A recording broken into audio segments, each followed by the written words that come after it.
Hey everybody, it's Betsy from Story Drawing Skills. After watching this video about why everyone should make a webcomic, I decided to make a webcomic. 100 panels of webcomic from scratch in 6 months. At the time this video was recorded, there are 97 days left and 97 panels left to go. So let's see what happened this week. So here we go, panel 4 and panel 5.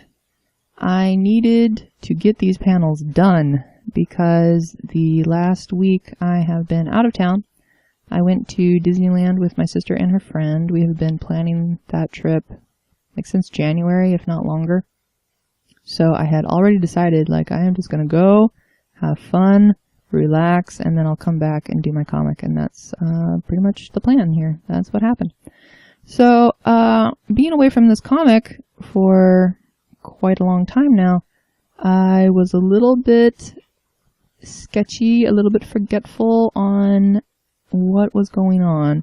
So I think you can see in my document titles up at the top there, I also have pages or panels 2 and 3 right there, and I kind of look back at them from time to time. I was trying to figure out like what happened before this and what needs to happen after this. That's pretty much the only thing you need to ask yourself when you're drawing a comic. What came before? What do I need to draw next? So, just to refresh your memory, last panel, there was Cass kicking off the rock spiders and saying, "That's your cue, fancy pants." So in panel 4, the top one there, Clarice is going to be saying something to the effect of like, "I've asked you repeatedly not to call me that." And in the bottom panel, Cass is just going to say real cheekily, like, "I know," because she's a brat sometimes. So I was just kind of going through poses, trying to figure out how I can have Cass deliver this without looking too mean, because I don't want her to come off as, you know, malicious. Not that calling somebody fancy pants is malicious, but, you know, like I didn't want it to look like she was saying it really mean. But I also didn't want her to look too cheerful about it or too like silly. Like, you know, that's not her character. So I was trying to find a pose that would balance that out. And I was also trying to figure out just the best way to keep the characters moving. Because even though the point of these 2 panels is to deliver this dialogue and kind of show the audience what their relationship is like, I don't want to just stop the action in the situation. So that's why I'm having Clarice like straighten up her tiara there, and then Cass is still kicking away rock spiders so that you can still get the feeling that they're still moving and they're still in the same situation that they were in panel 1, just, you know, they get a moment to rest. But since I hadn't drawn my characters in so long, I couldn't even remember, like, what is around Cass's neck? Is it a scarf? Did I make it a cloak? I think I made it a half cloak. But a lot of the details I was pretty fuzzy on, and realized that I don't have real solid model sheets for them yet. Like I did the 8 angles of the head, which obviously came in handy. I keep opening them up on the reference, or in the reference window there. I love that, by the way. Fire Alpaca, you rock with this reference window. I mean, it is so great to be able to just open up a reference image and have it completely separate from your drawing canvas, so you don't have to, you know, manipulate your windows and stuff like that. Totally awesome. Love it.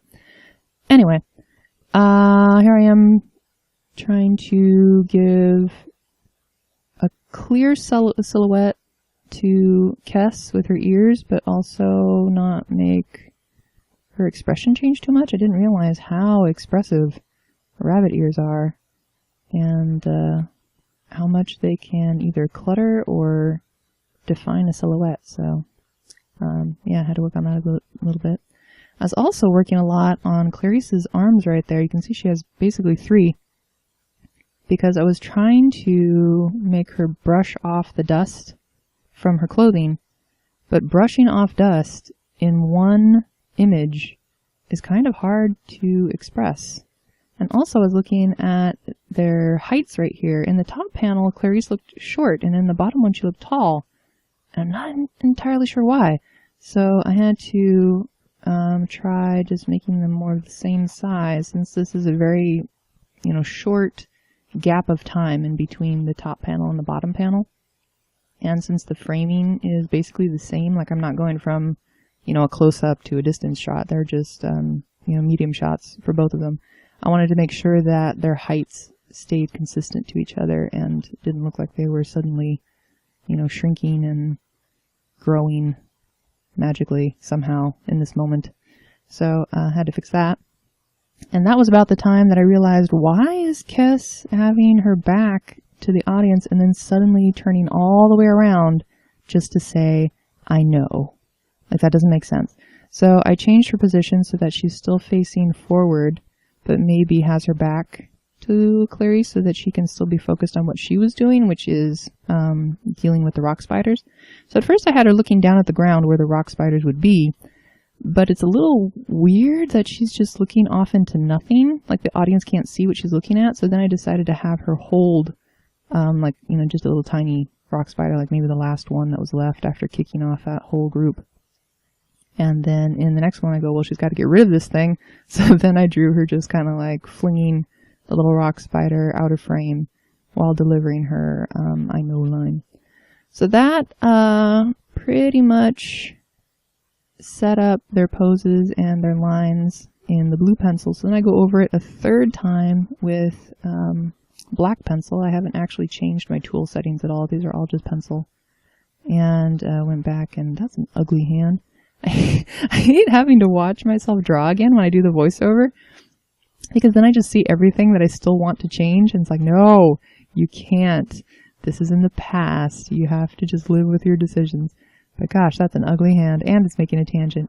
Oh man. All right. Anyway, I have to talk myself out of fiddling around with the lines a lot, because even though this is supposed to be a project to teach me, the time management and discipline it takes to produce a comic and, show me how to tell a story and, all those good things. I tend to want to go back to perfecting technique, and that really shouldn't be one of the priorities when you're making a webcomic, at least not in my opinion, because, well, number one, you would hope that the art would remain consistent from the first panel to the last panel. I mean, it's okay if it gets better. Like, I have no problem with art getting better as the comic goes, but if it changes too much from panel to panel, I feel like it's going to just be really disjointed and kind of jarring for the audience to see, just the style of arms and hands suddenly change from panel to panel. Like, I think I'll have to just live with the ugly hands and be prepared to draw more ugly hands, just so that it isn't like in one panel there's a super ugly hand and in the next panel it's like perfectly correct, So I keep reminding myself that it just needs to be okay for the story. As long as the story is being told, it's going to be okay. Nobody's going to die, okay, because I made an ugly hand. Like, don't worry about it. So that's a mental conversation I have a lot while I'm doing this comic. And I'm also fighting the urge to go back and refine my lines a lot, because you'll see, even right here, on Kessa's face, I found, her face is fairly easy for me to draw, so the lines are pretty clean and thin, but then where I was having trouble with her body, like on her arm right there, they suddenly get thick. And if I had all the time in the world, I would love to go back and just make like really pretty lines and make it super smooth. Like these people who do the Flash comics. Oh my gosh, the line work is amazing. But I am not a Flash artist. And so I must just do it how I do it and be happy with it. I was not happy though with her hand here because I wanted her brushing the dust away. And right there where my cursor just stood still for a while, that's when I had to put my tablet pen down and actually mimic the motion of brushing off dust from my arm to see what her hand would do. And I found out there's a lot more twist than I first thought. I thought she was going to start, palm down and just stay palm down with her fingers flared at the end there. But there's way more twist when you're brushing off dust. So there's the thing I learned in this panel. And I was trying to make it, basically she has 3 arms here, I know. But I was trying to do kind of an animation thing where she's got her starting pose and her ending pose. So you can see that she's brushing it off. I didn't think it would be clear enough if I only did one of the poses. I thought I needed both to show what she's doing there. Still fiddling with the pouch that I forgot to draw on Kess. And even from this distance, you can see the difference in line weight on her belt versus her face, which drives me nuts. But you only have so much time, and I had to get this done today so that I don't fall behind. Like I said in the beginning of the video, I have 97 days left, but I also have 97 panels left. So that means I have to start doing a panel a day, at least, to be able to finish this in the allotted time that I gave myself. So just onward, forward. Don't think too much. Just gotta do this thing. I sampled the colors from the background in the previous panel just to make it easy on myself. And then started coloring in the flats. I'm not entirely sure why I chose the skin color to do the first flat for the character, because most of them are covered pretty well. And I end up just having to recolor, their clothing and stuff. So next time I know, start with their clothing color, even if it looks weird for a minute. Even right here on Clarice, all she has in skin color is her face, neck, and hands. That's it. So I don't know why I spent all that time putting in her skin color when, oh, that hand is still ugly. Gosh. Putting in her skin color when, so much of it is that cranberry color of her top. So yeah, next time I will. Then coloring in her hair. I was really surprised, I guess because I've been away from this comic for so long, that the colors were so saturated. At first I was double checking all over the place going, is that right? Are you sure? Is this really the color for her hair? I guess. It's in the palette and it says Clarice's hair. That's what it's named, so I guess that's what I used it for. Well, I will say to my future self, when you're naming colors, you gotta name them after where this color goes on the character. So for instance, I named it Clarice's hair. I didn't name it Clarice red. For some of the colors I did, I was just Clarice light yellow, Clarice dark yellow, and it's but where does this yellow go? So I have to remind myself that, name your colors after the object that you're going to color. So top, jewel, neck collar thing, tiara. That'll make it a lot easier to do. You may have noticed that I also had to redraw her collar because I did it wrong. There's supposed to be a really thick stripe by the jewel there, and I did a really thin one for some reason when I was drawing it. I just haven't been drawing these characters in so long, I kind of forgot the details. But that's okay. I just fixed it. I just fix it. And nobody knows unless they watch this video. Filling in those purple stripes. I love the paint bucket. Makes things go so much faster. Then over to Kess. Kind of did the same thing with her where I did mostly green. And then I'm wait a minute, actually she's mostly in brown. So, remember that for next time too. And as you can see, I generally work on one layer for the flats. I just find it so much easier to be able to color sample.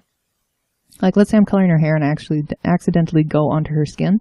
It's so much easier to just color pick her skin color and then, color her skin back or flip between colors and not have to change layers on top of that. I just find it saves me time to do it all in one layer. I do tend to get a second layer for something that I want to, like, what's it called?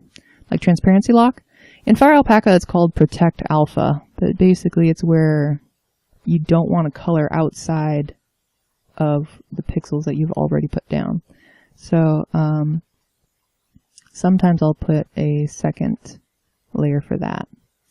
Moving over into Photoshop, which is where I do the speech and the glowing effects.